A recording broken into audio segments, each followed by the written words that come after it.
দেশ জুড়ে রবিবার পালিত হলো দ্বাদশতম যোগ দিবস। সুস্থ মন সুস্থ স্বাস্থ্য সচেতনতায় হুগলিতেও এয়ার ও লাইটের উদ্যোগে আন্তর্জাতিক যোগ দিবস পালিত হয় ব্যান্ডেলে। অনুষ্ঠানে উপস্থিত ছিলেন বিধায়ক সুবীর নাগ, যোগ শিক্ষক গৌরমোহন শেঠ, সুমন দাস, দেবযানী ও উৎপল শেঠ সহ বিশিষ্ট ব্যক্তিবর্গ। অন্যদিকে কেওটায় প্রতিবন্ধী কল্যাণ কেন্দ্রেও উদযাপিত হয় আন্তর্জাতিক যোগ দিবস।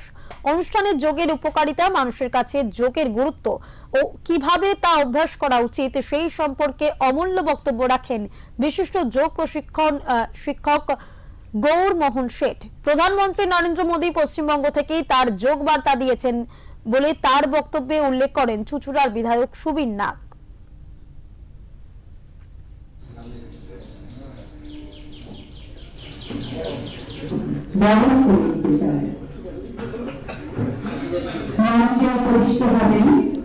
এয়ারলাইনের কর্ণধার শ্রী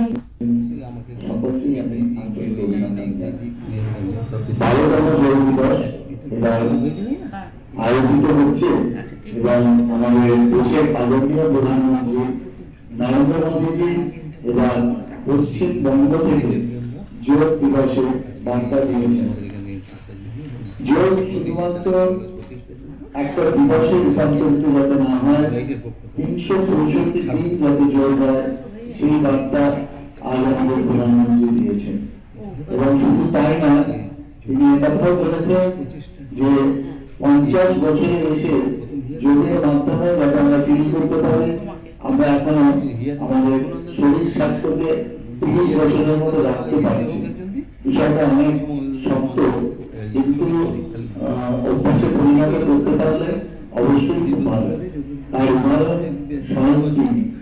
আজকে 15 বছর গুজরাটের মুখ্যমন্ত্রিত্ব, তারপর 12 বছর দেশের প্রধানমন্ত্রিত্ব, একটা দিনের জন্য তিনি ছুটি নেননি। তার কোনো শারীরিক রোগ কিছু থাকে না, তার একটাই কারণ তিনি 365 দিন যোগের সাথে আছেন। আমরা যদি প্রত্যেকে থাকতে পারি, এই অভ্যাস গড়ে তুলতে পারি, অবশ্যই আমাদের কর্মক্ষমতা অনেক বেশি বৃদ্ধি পাবে।